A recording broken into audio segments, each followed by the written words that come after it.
It always starts with a feeling, a quiet hum of wrongness that settles in the back of your mind. For me, it started with a sound, the buzz of a phone that shouldn't have been ringing. Lena's phone. She never left it behind, ever.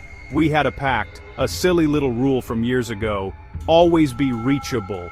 It was our lifeline, a digital string connecting two people who had found a semblance of family in each other.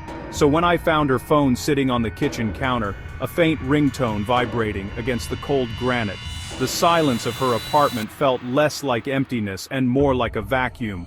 Something had been pulled out of the world, and the universe was still rushing to fill the space. I picked it up. The screen was cold, almost unnaturally so. One message, sent from her number to her own phone. A digital note in a bottle. It wasn't a goodbye. It was a warning. The words burned on the screen, simple and terrifying. Don't trust the lights. It felt like a punch to the gut. Not a plea for help, not an explanation, but a command. A rule for a game I didn't know I was playing. What lights? The flickering street lamp outside her window? The cold blue light of the screen in my hand? It was a key, but I had no idea what lock it was for. Before I could even process it, the screen fractured into 1,000 digital pieces and then went dark. Dead. I tried to power it back on, my thumb pressing uselessly against the glass. Nothing. It was a ghost. A final cryptic whisper before the connection was severed completely. That's when the real panic began to set in. Yesterday, Lena was right here. We were sitting in this very room, laughing about some stupid meme she'd found. Her coffee cup was still on the table, a faint lipstick stain on the rim. Now, only the ghost of her presence remained, a half-finished life scattered around me. I went straight for her building's security server. If she left, the cameras would have seen it. I found the footage from last night. There she was, walking through the lobby. But as I watched, the image began to decay. It wasn't just a bad connection. The data was actively unwriting itself.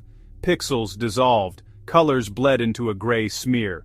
The footage erased itself, right before my eyes. It was like trying to remember a dream as it fades upon waking. You grasp at details, but they turn to smoke in your hands. Her image vanished, leaving behind nothing but a screen of hissing static. But in the noise, there was a signal, a rhythm. The static wasn't random, it was pulsing, faintly at first, then stronger, a digital heartbeat. Then I saw a pattern, 3 short pulses, 3 long, 3 short. S. O. S. It was hidden in the noise, a desperate message buried in the digital grave of the footage. She knew this would happen. She knew she would be erased. This wasn't a kidnapping. This was something else entirely.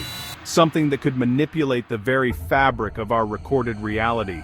And within the SOS, another layer, a string of numbers, flashing for a fraction of a second. I had to scrub the corrupted file frame, by frame, to catch it. Coordinates.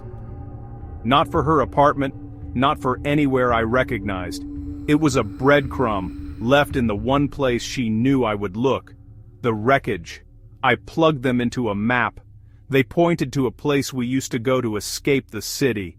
An old, decommissioned observatory on a hill overlooking the valley. A place to watch the stars, far away from the city lights she was now warning me about. She was leading me somewhere. As soon as I entered the coordinates, a terminal window I didn't open bloomed on my screen. Lines of code scrolled past, too fast to read. A program executing itself. And then, a timer appeared, counting down from 5 minutes. The clock started until... And I wasn't the one who started it.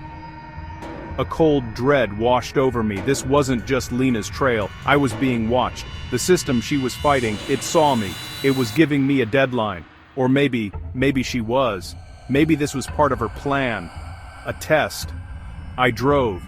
The timer on my phone was a constant, nagging presence. I got to the observatory with a minute to spare.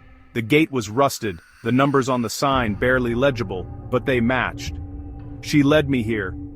Inside, the air was thick with dust and decay. My flashlight cut a nervous path through the darkness.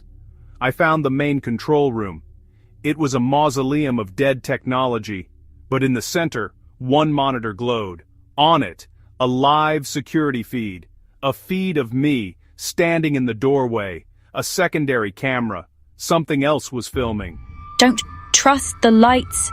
Her voice, distorted and broken, echoed from the speakers. The screen flickered, and my own image was replaced by a mosaic of 1,000 other feeds. Parks, offices, living rooms, a vast, silent network of observation. And in one of those tiny boxes was Lena.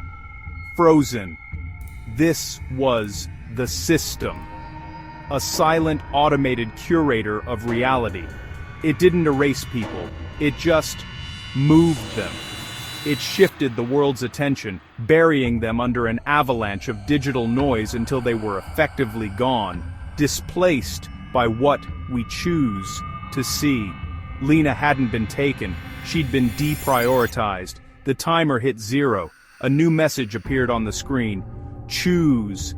2 feeds were magnified. One was Lena, the other, a man I'd never seen, sleeping in his bed. The system was offering me a trade, her for him, her freedom for his displacement. This was its power. It turned us against each other, forcing us to decide who was worth remembering.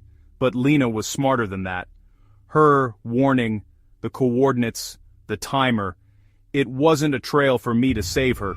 It was a trap for the machine. She used its own logic against it, creating a paradox it had to present to an operator. To me, I didn't choose. I typed a new command. Expose. I wasn't trading one life for another. I was ending the game. The machine hesitated. The feeds flickered. The code behind the curtain revealed for a split second. It was a moment of digital rebellion. Then, the screens went black. All of them. A deep, humming silence filled the room. On my phone, a single new file appeared. A video. It was Lena, safe, standing in a bus station, looking tired, but whole. She looked at the camera, her own phone, and gave a small, weary nod. Then, a whisper. Just for me. I'm not gone, it moved me. The system is quiet now, broken, or maybe just dormant. Lena is back. She orchestrated the entire thing, a calculated sacrifice to expose a prison none of us even knew we were in. The cost? A piece of her own memory, traded to the system for the key to its own destruction. She doesn't remember the observatory, or the final message, but the recordings of hundreds of others, once displaced, are slowly reappearing online. Digital ghosts returning to the world. She wasn't gone, only displaced by what we choose to see. In a world saturated with information, the loudest signal wins. Lena taught me that the most important thing we can do is choose where to focus our attention, to look for the patterns in the static, to listen for the whispers beneath the noise. Because sometimes, the most important messages are the ones that are being actively erased.